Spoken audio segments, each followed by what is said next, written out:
ঠাকুর মা স্বামীজির শ্রীচরণে ভক্তিপূর্ণ প্রণাম জানিয়ে আজকের নিবেদন ঠাকুরের নরেন ও নরেনের ঠাকুর স্বামী বুধানন্দ।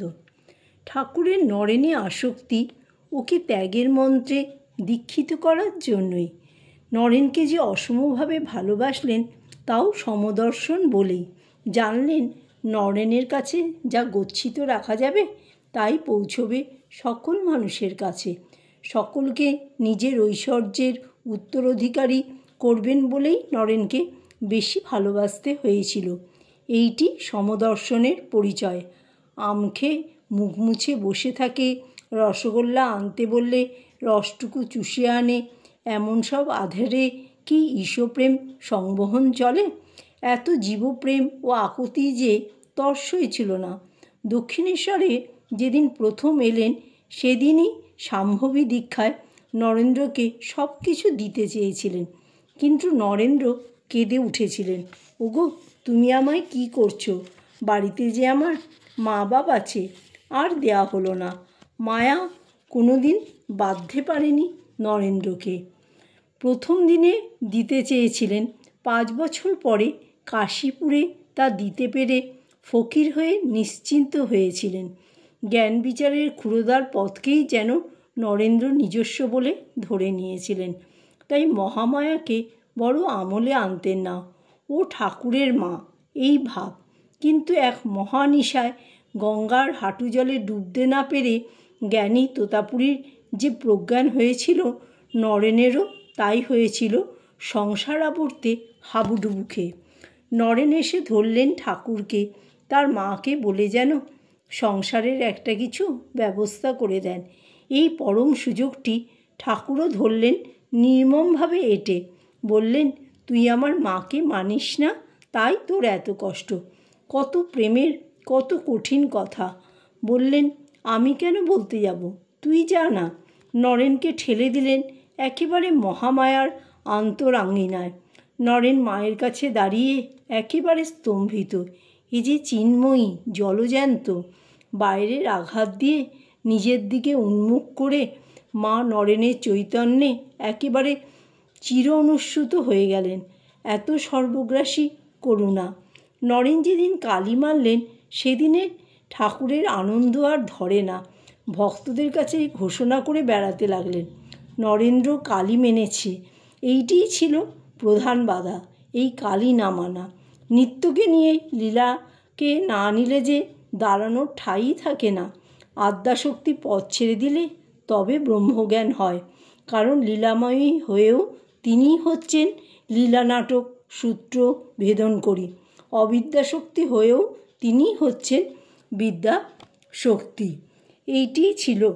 কালী না মানলে নরেন যুগাবতারের ঈশ্বপ্রেম সংবহনের যন্ত্রস্বরূপ হতে পারতেন না। শ্রীরামকৃষ্ণের নরেন্দ্র ভয়ের গোড়া। কালী মানার পরে নরেনকে আর হারাবার ভয় রইল না। অখণ্ডের ঘর থেকে এসে অবধি নরেন ছিলেন গৃহছাড়া, এখন হলেন মায়ের ঘরের ছেলে। আর চিন্তা কি?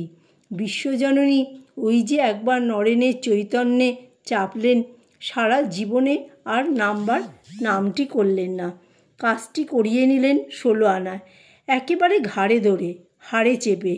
তারপর ক্ষীর ভবানীতে এনে বুঝিয়ে দিলেন বিবেকানন্দ ছাড়াও তার এ জগৎ চলে। অর্থ কী? কৃপাময়ী লীলাময়ীও বটে। জীবন প্রান্তে 20 সন্তানকে মা মা করিয়ে করলেন ভুলণ্ঠিত। কালীকে মেনে নেওয়াতেই ব্রহ্মকে নতুন করে যেন পাওয়া গেল। তা না হলে জীব শিব মন্ত্র এমন করে অনুভূতিতে পাওয়া যেত কি? জগৎ মিথ্যা ঠাকুর যতবার বলেছেন তার চেয়ে বেশিবার বলেছেন তিনিই সব হয়েছেন।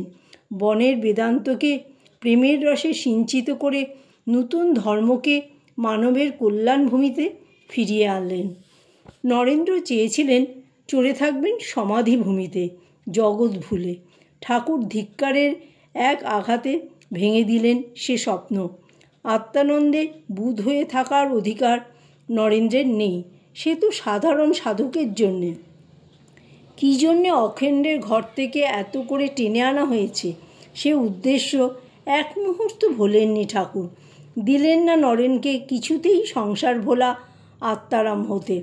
তার বিদগ্ধ চৈতন্যকে মানুষের দিকে ফিরিয়ে দিলেন, নিত্যে অরূঢ় করে লীলায় বেঁধে রাখলেন। জীব শিব মন্ত্র দিয়েই নিশ্চিন্ত রইলেন না। খালি পেটে যে ধর্ম হয় না, এ মন্ত্রটিও দাগ কেটে বসিয়ে দিলেন নরেনের হৃদয়ে। আর এক বৈপ্লবিক প্রশ্ন করলেন, প্রতিবার মানুষ পূজা হয়, আর জীবন্ত মানুষই কি হয় না? মানুষকে মহৎ মহীয়ান করে তাকেই করলেন দিব্য ধ্যানের বস্তু। ঈশ্বরের ইচ্ছায় তার সারবস্তু মানুষের ভিতরে দিয়ে আসে। নূতন সাধন পথ সনাতন ধর্মে প্রবর্তন করলেন। কাঠ ঘষতে ঘষতে যেমন আগুন বেরোয়, ভক্তির জোর থাকলে মানুষেই ঈশ্বর দর্শন হয়।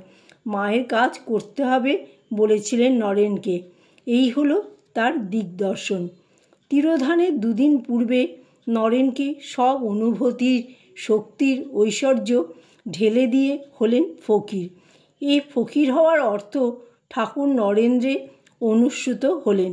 নরেনের আলাদা অস্তিত্ব আর রইল না। নরেনকে তাই নিজের আত্মা বলে ঘোষণা করলেন। জয় ঠাকুর, জয় মা, জয় স্বামীজি।